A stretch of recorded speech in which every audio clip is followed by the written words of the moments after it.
If we're to look at Robert Tellis and to say if he has this, what drove him, to go and kill this man? Obviously, a very dramatic move, very dramatic way of doing it as well in his Yeah. front yard with, I guess, the costume. One would say, don't wear this if you're going to go murder someone. And he chose that one to pick. It seems to like kind of go against the grain of a lot of, I guess, healthy thinking, even when it's Yeah. to their own detriment. Is that accurate? Yeah. Yeah. In this case, I think you would definitely be looking at a blend of, the narcissistic, the toxic, very bad Mhm. narcissistic personality traits with the person who's very angry, who's very arrogant, who demands respect, and they will be vengeful and possibly resort to violence in the wrong circumstances. You can see that. So I think it would be a blend of that and possibly some psychopathy, some cruelty, together with the histrionic traits, because generally a person with a lot of histrionic traits, they're not violent and Mhm. they don't behave in antagonistic ways to other people. It's all about the attention seeking to themselves. But I think this unusual presentation that you've seen in court with him is very likely that's where you're seeing the histrionic flavor come out. Mhm. But he's got these other negative cluster B things going too.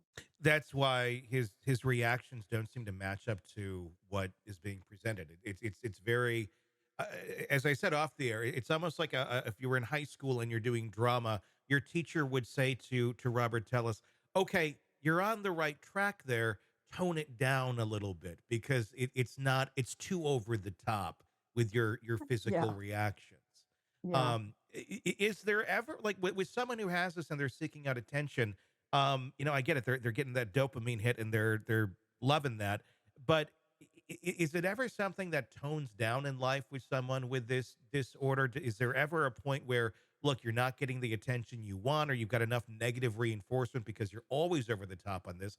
Does negativity not affect them, or just reality not affect them when they're not getting positive feedback? Yeah, these folks don't do well in therapy. They tend to not have any insight into themselves, how they come off, the places where they're sabotaging themselves. They just don't see it. And so you don't see them ever coming into therapy saying, "Gee, I think things aren't working out very well in my life. I need to learn what I'm doing wrong and learn to Mhm. be different in the world." They just don't go there. So they tend to, you start seeing the histrionic tendencies and the narcissism and all these other things that I think we're talking about here. You see it pretty early in life and then it continues throughout. You've got what you've got, basically. Is it that they can't recognize there's problems in their life, or is it that they can't recognize that they are the problem in their life? Do they The blame a lot second. outside? Yes, Okay. yes, yes. They're frequently, if things don't go well, it's always because of other people not treating them the way that they should be treated or not recognizing their brilliance or their altruism or Mm. whatever it is. And so, yeah, when they don't take responsibility, they don't work on change. Sure, and they kinda go off the rails, sometimes. I can see that in kind of his expectation of being reelected, not getting reelected.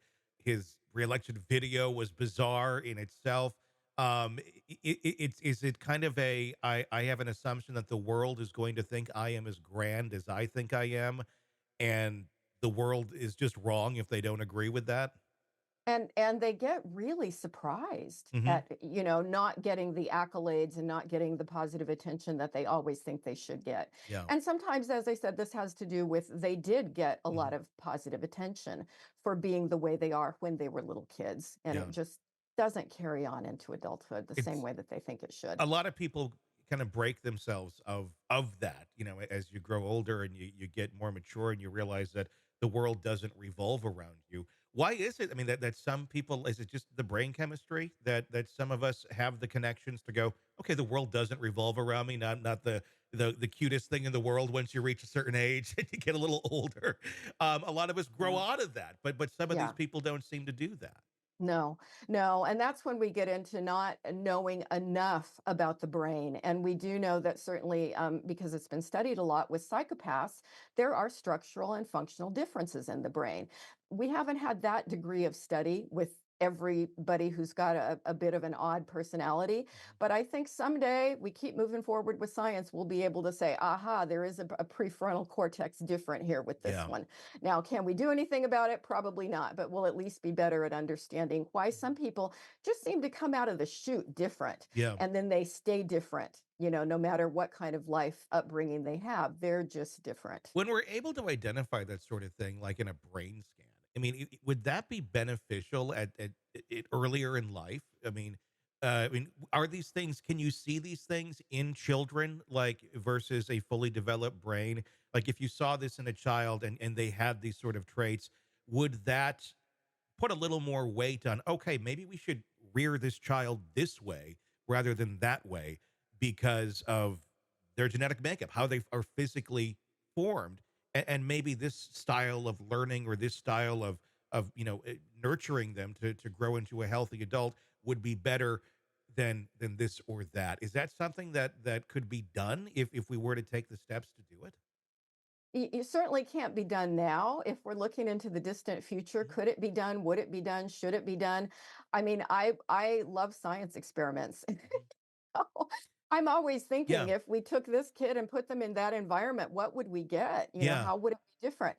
So I think we're moving in that direction, perhaps a bit, but it's going to be a lot of years before we Yeah. can uh, be predicting with any specificity by brain scans what we're Sure. going to get. Eh. But Yeah. but but it is being done to some degree. I mean, there are YouTube videos on brain scans of psychopaths, Mhm. and how looking at what kinds of treatment does impact them, and then, Yeah. can we take that into earlier life? I think one of the things that I'm always talking about, when you see kids with those, early psychopathic behaviors, they're cruel to animals, they're Yeah. cruel to other kids, they don't seem to respond emotionally in the way that normal kids do, they don't bond the same way, that they need a much more structured parenting Mhm. approach. And they definitely need more in the way of consequences when they do hurtful things. And Mhm. you've just got to handle them differently. Yeah. A stricter approach, always working on bonding with them too, but definitely consequences. And so I think, in the future, will we get better with this stuff? I hope so. I would certainly hope so. Do I have faith in society to do that? Not a lot, Yeah. but I Yeah. do hope so. Yeah. Hey, thanks for checking out the video. Be sure to follow us wherever you download podcasts, and especially Apple Podcasts, where you can get advanced episode and premium content on our premium channel right there. Also, be sure to follow us on social media so you don't miss any breaking updates on the stories that matter to you most. We're on TikTok, X, Instagram, Facebook. Just search Hidden Killers Podcast with Tony Brueski, and you'll find us right there. Again, thanks for watching.